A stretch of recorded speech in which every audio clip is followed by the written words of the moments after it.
All right, joining us now is Democratic Congressman Krishnamoorthi of Illinois. He's a member of the House Intel Committee, and Vicky Duvall, former general counsel to the Senate Select Committee on Intelligence, former deputy legal advisor to the CIA's Counterterrorism Center. Thanks to both of you for joining us. Congressman, let's start with you. This is obviously, this becomes complicated because now most other things that happen, exception of the 14 legal referrals that came out of the Mueller report, most of the other action, if there's going to be more action, is going to come from Congress. What do you think about what Congress should do now? Ellie, I think that there are two things that we have to do. One, we have to get all the underlying documents supporting this report, as well as Chairman Jerry Nadler requested, all the unredacted portions. And then two, we should also have Bob Mueller come in and testify. I know that Chairman Adam Schiff requested his presence before the House Intelligence Committee, so I expect that to happen in short order as well. Vicki, in just the last hour, former ambassador to Russia, Michael McFaul, said that President Trump publicly criticizing the Russian government would be far more effective than the report on his own. And President Trump hasn't said anything about that. Put into perspective, his own national security people have said Russia interfered. We know that the report specifically has the names of Russian agents, and the president hasn't mentioned word one. What's the national security risk here?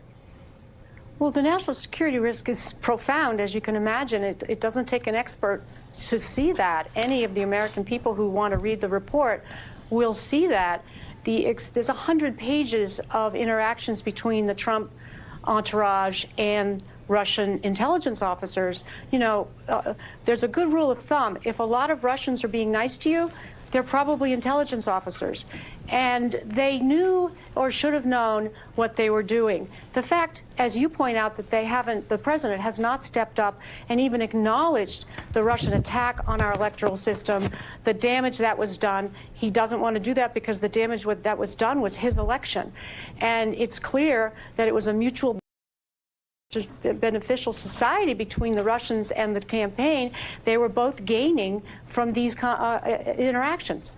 I mean, it's kind of fascinating, Congressman. The president won't tackle the one thing that everybody agrees upon. All of his intelligence officials and the Mueller report. I mean, if there was just no conflict in the report about Russian activity, and yet the president doesn't want to do that. That would be an interesting point for sort of everybody to move forward on, to say, fine, put aside what the Trump campaign had to do with this. What we need to do is make sure our elections moving forward are safe from interference.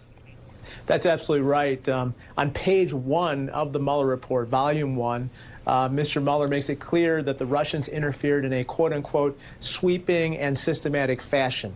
And here in Illinois, which is where I'm talking to you from, the Russians hacked into our voter database and basically looked at tens of thousands of records of people, and that included their personal information as well as Social Security numbers and the rest.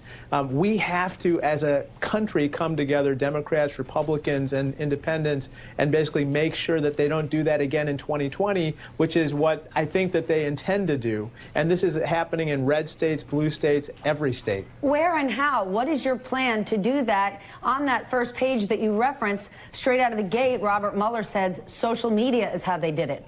Is there a concrete plan to regulate social media? Well, you bring up a great point. Obviously, that's something that we would have to cooperate with private entities like Facebook and Twitter and other platforms. You just have to regulate them. They don't have to like it. Well, I think that's a good point.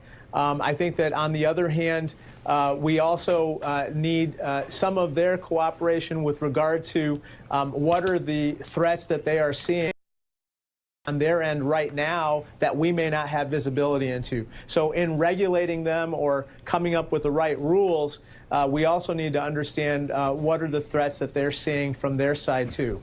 Vicki, if the Department of Justice refuses to comply with the subpoena that Jerry Nadler issued this morning, what happens? What if they don't? The committee, Jerry Nadler's committee, doesn't get the unredacted report by May 1st? What happens then?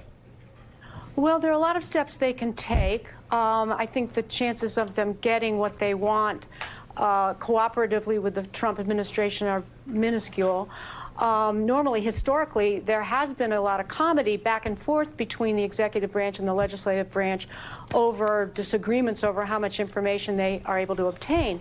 But this is not an administration that deals in a cooperative way. So the subpoena will go forward. There's not a lot of case law out there because a lot of these cases don't go to court. But this one probably will have to, and I assume it will be expedited and we'll get a ruling.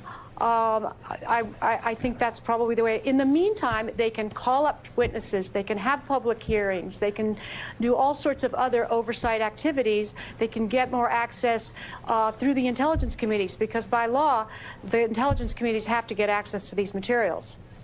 Can I jump in on that real quick? Yeah. There's just one point. With regard to counterintelligence information, we are statutorily allowed to see that information, even if it's been sequestered in a grand jury setting or what have you. Correct. I mean, that glossary to the Mueller report reads like the Russian phone book.